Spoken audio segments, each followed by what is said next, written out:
Automatic type conversion के अलावा एक सेकंड कन्वर्जन भी होता है जो हम मैन्युअली खुद करते हैं। इसको बोलते हैं इम्प्लिसिट टाइप कन्वर्जन। इम्प्लिसिट मतलब कि मैं खुद स्पेसिफाई कर रहा हूँ जावा को कि यहाँ से यहाँ में कन्वर्ट कर दो आप। इम्प्लिसिट टाइप कन्वर्जन का एक एग्जांपल देखते हैं। जैसे कि आप मान लो मेरे पास एक इंटीजर है जिसको मैंने वैल्यू 10 असाइन कर रखा है यहाँ पे इस तरीके से। अब ये जो वैल्यू 10 है, मैं इस इंटीजर को चाहता हूँ कि बाइट में बदल जाए ये इस तरीके से कि byte b equal to i, but ऐसा होगा नहीं। ऐसा इसलिए नहीं होगा क्योंकि मेरा जो डेस्टिनेशन है वो बाइट है और जो आई इंटीजर है वो उसकी साइज है 32 बिट, तो ऑटोमेटिकली ये कन्वर्जन नहीं होगा। बट यहाँ पे जो मेरे इंटीजर की वैल्यू है 10 वो तो बाइट की रेंज के अंदर है ना, बट फिर भी ऑटोमेटिकली कन्वर्जन नहीं होगा क्योंकि उसका कंप्यूटर में फिजिकल साइज कम है इवन दो उसकी रेंज उसके अंदर है। तो इस टाइप के कन्वर्जन्स को हमें मैन्युअली करना पड़ता है। और इस टाइप के कन्वर्जन को हम कैसे करते हैं? इस टाइप के कन्वर्जन को हम करते हैं कास्टिंग यूज करके। कास्टिंग को कैसे यूज करते हैं? इस तरीके से। यहाँ पे मैंने सबसे पहले क्या किया, सबसे पहले मैंने इंटीजर आई इक्वल टू 10, मतलब मैंने एक इंटीजर वेरिएबल बना लिया जिसकी वैल्यू है 10 और जिसका नाम है आई। फिर मैंने उसमें क्या किया, बाइट के अंदर उस आई को असाइन कर दिया और वहां पे मैंने 2 ब्रैकेट्स लगा रखे हैं और वहां के अंदर मैंने डेस्टिनेशन वाला टाइप दे रखा है। तो इधर जो मेरा सबसे राइट में आए है वो बाइट में बदल जाएगा और आगे जाके वो बाइट में असाइन हो जाएगा। ये होता है टाइप कास्टिंग। और यहाँ पे मैंने एक तरीके से नैरोइंग कन्वर्जन कर दिया। जो बड़ी वाली रेंज का जो डाटा टाइप था उसको मैंने छोटी रेंज में बदल दिया। कभी कभी हमें ऐसा करना पड़ता है बट मोस्टली हम ऐसा नहीं करते हैं। ये जो मैंने आपको एग्जांपल दिया है ये समझाने के लिए दिया है। टाइप कास्टिंग जब भी हम करते हैं हम हमेशा ये वाला सिंटैक्स यूज करते हैं। यहाँ पे ब्रैकेट के अंदर हमें डेस्टिनेशन वाला टाइप लिखना होता है। अब इसका एक दूसरा एग्जांपल भी ले लेते हैं। जैसे मान लो मेरे पास एक डबल है, उसका वेरिएबल का वैल्यू है 10.7। यहाँ पे मैंने वेरिएबल को डिक्लेयर कर दिया डबल डी इक्वल टू 10.7। एक वेरिएबल बन गया जिसका साइज है 64 बिट्स और जिसके अंदर एक वैल्यू स्टोर है 10.7। ये एक प्रिमिटिव टाइप है, ठीक है भाई, कोई दिक्कत नहीं है। अब मैं क्या करना चाहता हूँ, मैं थोड़ा खुराफाती दिमाग लगाता हूँ और मैं चाहता हूँ कि मैं इसको इंटीजर में असाइन कर दूँ। लेकिन जब मैं इसको इंटीजर में असाइन करूंगा तो कैसे होगा ये असाइन इंटीजर के अंदर? इस तरीके से integer i equal to casting वाला मैंने यहाँ पे ऑपरेटर लगाया, कीवर्ड लगाया और आगे लिख दिया मैंने डी। तो डी की जो भी वैल्यू है वो अब इंटीजर में कन्वर्ट हो जाएगी और जब वो इंटीजर में कन्वर्ट होगी तो यहाँ पे हमें एक नुकसान भी मिलेगा कि जो 10.7 में जो 0.7 है ना वो ड्रॉप हो जाएगा और जो इंटीजर आई की वैल्यू जो हमें मिलेगी वो सिर्फ 10 ही मिलेगी। इसको बोलते हैं ट्रंकेशन। मतलब कि यहाँ पे डॉट डेसिमल के बाद जो भी नंबर्स हैं उन सबको हमने ट्रंकेट कर दिया और जो होल नंबर जो बचता है उसको मैंने इंटीजर में असाइन कर दिया। इसका एक और एग्जांपल लेते हैं। जैसे कि मेरे पास इंटीजर आई इक्वल टू 200 है, ठीक है, और इस 200 को मैं बाइट में असाइन करना चाहता हूँ। कैसे करूँगा? ऐसे करूँगा, byte b equal to bracket के अंदर मैंने बाइट लगाया और आगे आई लिख दिया। अब जो आई है वो बाइट बन जाएगा और वो बी में जाके स्टोर हो जाएगा वेरिएबल में।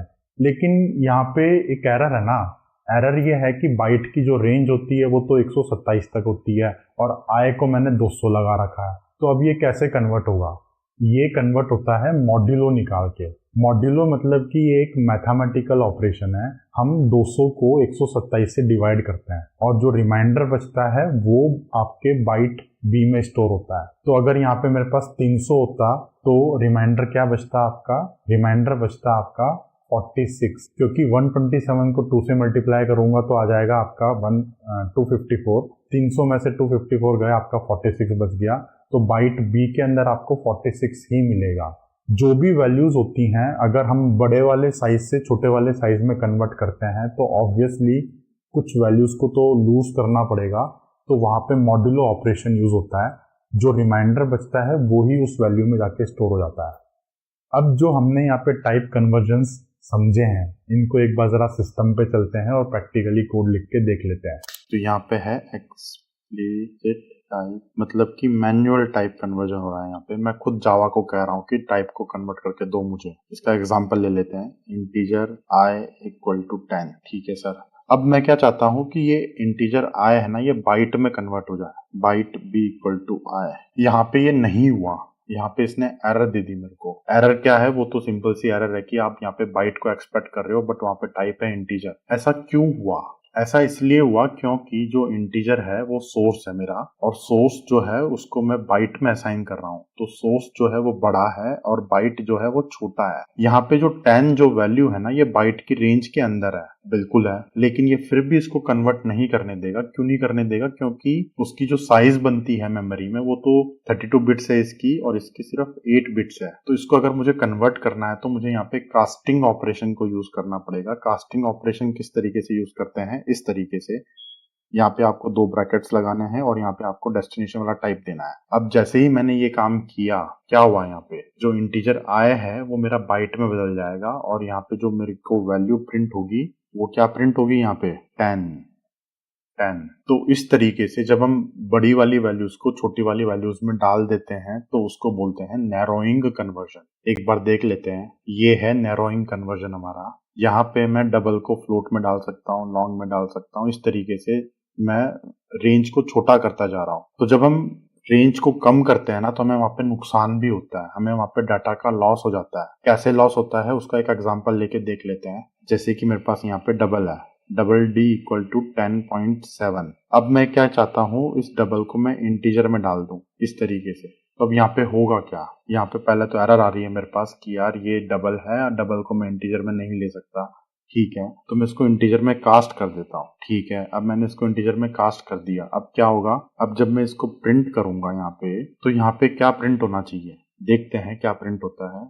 यहाँ पे प्रिंट हुआ 10, जबकि यहाँ पे मेरे पास था 10.7। तो एक्चुअल में हुआ क्या है? डबल में तो हम डेसिमल नंबर्स को स्टोर कर सकते हैं, बट हम इंटीजर में डेसिमल नंबर्स को स्टोर नहीं कर सकते। तो इसीलिए इंटीजर में जब हम मतलब डबल को जब हम इंटीजर में डालते हैं, तो जो भी उसके डेसिमल के बाद जो भी होता है वो ड्रॉप हो जाता है, ट्रंकेट हो जाता है वो वहां पे। ये हमें नुकसान है, और जावा ये हमें करके दे देता है। जावा ये कहता है कि आप एक प्रोग्रामर हो, ये आपकी रेस्पॉन्सिबिलिटी है कि आप ये मेक श्योर करो कि कोई भी वहां पे लॉस ना हो। अगर आप फिर भी मुझे जबरदस्ती बोलोगे कि डबल को इंटीजर में डाल दो, तो मैं डाल दूंगा, मेरे को क्या प्रॉब्लम है, लेकिन जो भी नुकसान होगा वो आपको झेलना पड़ेगा। ठीक है, कोई दिक्कत नहीं है। तो ये होता है आपका टाइप कास्टिंग एंड कन्वर्जन।